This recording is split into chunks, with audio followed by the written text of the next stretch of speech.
Okay, so under section 80C up to the maximum of 1.5 lakh we can get deducted for our investment or expenses based on these like PPF or EPF, Provident Fund, FDs or National Savings Certificate if I invested, or premium or tuition fees. But this is only eligible for the individuals and the persons who are in a Hindu undivided family, like joint family members. Okay. Next thing is 80CCC.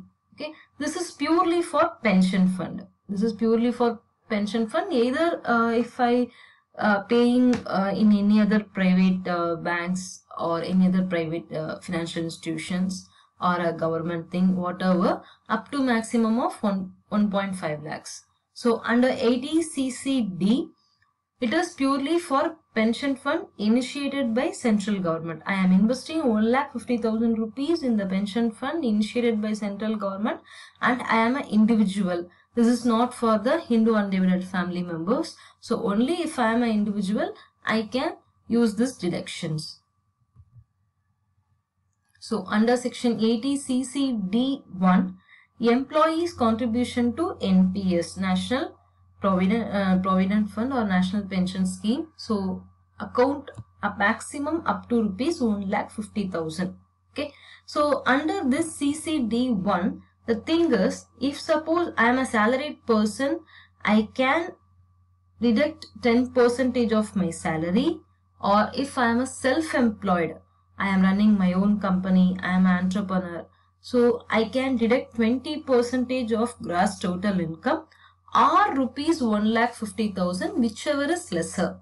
If suppose I am earning more and more of income, I am getting more salary, if I calculate 10%, it was around 2 lakhs. 10% is 2 lakhs means, suppose my income is 2 crores or 20 lakhs. So it was very high. So when I am calculating 10% of my salary, it was around 2 lakhs. So I have to compare 2 lakhs or 1,50,000, whichever is lesser, I can take it for the deduction. So if suppose I am an entrepreneur, I am earning more and more in profit or income. So that time also I have to calculate 20% of my income or a profit or 1,50,000, whichever is lesser, I have to take it. Okay. So under section 80CCD2, the employer's contribution to NPS account. So National Pension Scheme, if suppose I am an employee, my employer has paid the NPS on behalf of my account. So in that thing, I can get deduction up to 10% of my salary. Okay. And the additional contribution.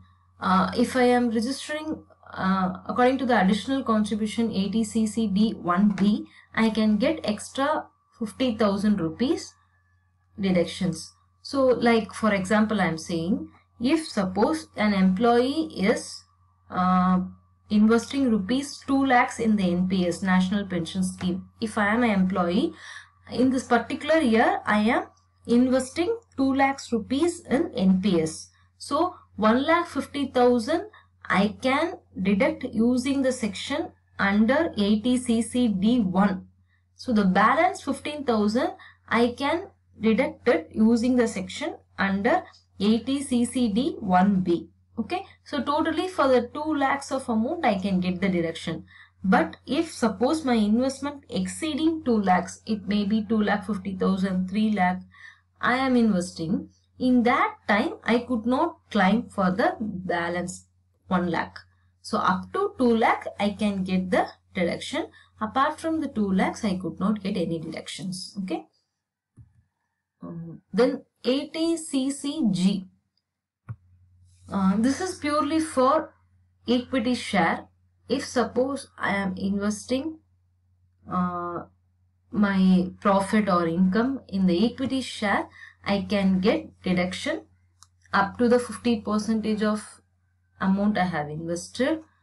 That is the maximum of rupees 25,000. Whichever is lesser, I can get deducted. So either 50% of the total investment amount or the maximum of 25,000, whichever is lesser, I can get deduction. Only this deductions is available to the individuals, not to the companies or firms, because when we come to the thing person சொல்லும்போது we are adding everyone. So individual, Hindu undivided family, AOP and firms, LLP, இப்படி எல்லாரையுமே நம்ம சொல்றோம், ஓகேவா? But when come to the deduction, some deductions will be available only to the individuals or Hindu undivided family members. Some deductions will be available only to the companies or firms. Some deductions will be available to all the persons. So this we have to be very clear. So equity shares investment is available only for the individuals up to 50% of total investment or 25,000, whichever is lesser can be taken for deduction. Okay. Under 80 CCF long-term infrastructure bonds, which was introduced by the government for developing their infrastructure. So if suppose I am an individual or I am from the member of joint family, I am investing 50,000 rupees in the long-term infrastructure bonds. Up to 20,000 I can get the deduction. For the balance 30,000 I have to pay taxes. Okay. So this is how the calculation will be done. So if suppose I have invested money in the savings account, I am having some deposit in the savings account. For the deposit I am getting interest every month, right? If suppose I am having 1 lakh rupee or 2 lakh rupee in my savings account, for the 2 lakh rupee in my savings account I am getting interest every month, like 1,500 rupees every month I am getting. So 12 months we have to calculate, right? So it will be around how much? So 1,500 into 12 if I get means so it will be around 18,000. Okay. So in the yearly I am getting 18,000 of interest. So from that 10,000 I can get deductions. For the balance 8,000 of interest I have to pay my taxes. This is how I have to calculate. Nothing but I'm investing 2 lakhs. I'm having deposit of 2 lakhs in my savings account. For the 2 lakhs of savings account, I am getting 1,500 rupees as an interest every month. So totally per year I am getting 18,000 rupees of interest. So from the 18,000 I can deduct 10,000 for deduction. For the balance 8,000 I have to pay my taxes under section 80 TTA. This is also applicable only to the individuals and the Hindu undivided family members. Okay. And exemption of interest from banks, post office, etc. This is applicable only to the senior citizen. Again, in the senior citizens means we have to be very clear, because we are having a concept called super senior citizen, those who are above 80 years. So 60 years to 80 years is a senior citizen, above 80 years are super senior citizens. So this is applicable only to the senior citizen under section 80 TTB. If as I am a senior citizen, I am above 60. So if I invested some amount in the banks and or in the post office, I am getting interest from it, because they don't have any other income. They may not have any other income. If suppose I'm running my own business, maybe after 60 years I can earn. Otherwise, if suppose I'm a government employee or a retired person from a private limited company or a professional person, so maybe I got retired. So at that time, from the savings money or from the deposited money, I may get interest. So because of the interest, I may run my family, or I will take care of myself. So at that time, for every year up to the maximum of 50,000, interest can be deducted. So if suppose I am having 10 lakh of money in my account, so for that every month I am earning some interest. So I have to calculate the yearly interest. From the yearly interest, I can deduct 50,000. The balance amount, I have to pay the tax money. Okay. So under section 80D, 80D is a medical insurance premium and a health checkup thing. So it is for, if suppose I am an individual person, I am having my own spouse or children's. So up to 25,000 for myself, my spouse and for children, I can get deducted for the premium what I have paid. If suppose I have a senior citizen parents, I can deduct extra 25,000 rupees. So for my spouse, for my children and myself 25,000 rupees, and for my senior citizen parents I can deduct 25,000 rupees. So total of 50,000 rupees. If suppose my parents are super seniors, I can deduct more than 25,000, that is 50,000 I can deduct it. Okay.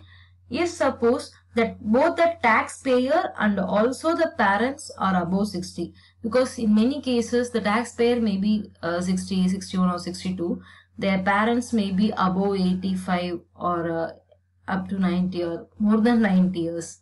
So at that time they can get rupees 1 lakh of deduction for the medical insurance premium and a health checkup.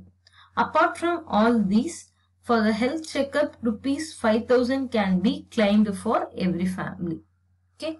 So this is also purely for individuals and HUF. So if you are individual taxpayer, you can deduct 25,000. If you are having a senior citizen parent, extra 25,000 you can claim. So total of 50,000 you can claim for deduction.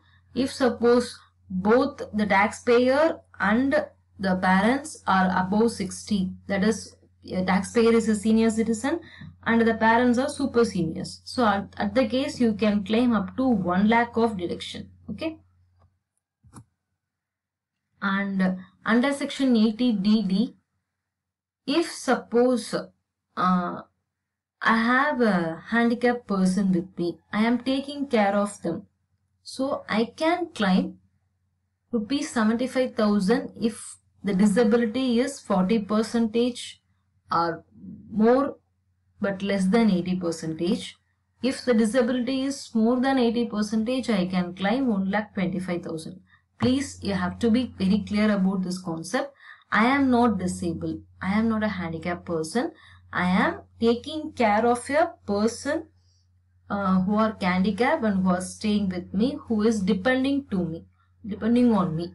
So at the case, I can claim rupees 75,000 or 1,25,000 according to the disability under section 80DD.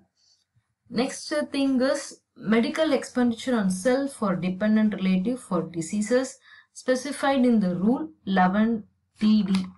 So if suppose the person is less than 60-year-old, I can claim 40,000 or the actual amount paid, whichever is lesser. If suppose my age is above 60 years or the dependent age is above 60 years, so maximum of 1 lakh or the actual amount paid, whichever is lower, I can claim. So what is the rule 11DD? What are all the various diseases are coming under 11DD abina? Neurological diseases they are mentioning. Neurological is nothing but narambu sambandhamana vishayangal solluvom. So automatically the disability and AIDS, cancer, then chronic renal failure, in the madriyana diseases la vandu are coming under 11DD. So if suppose these diseases are affected for myself or a dependent person, I can claim these deduction under section 80DDB. Okay.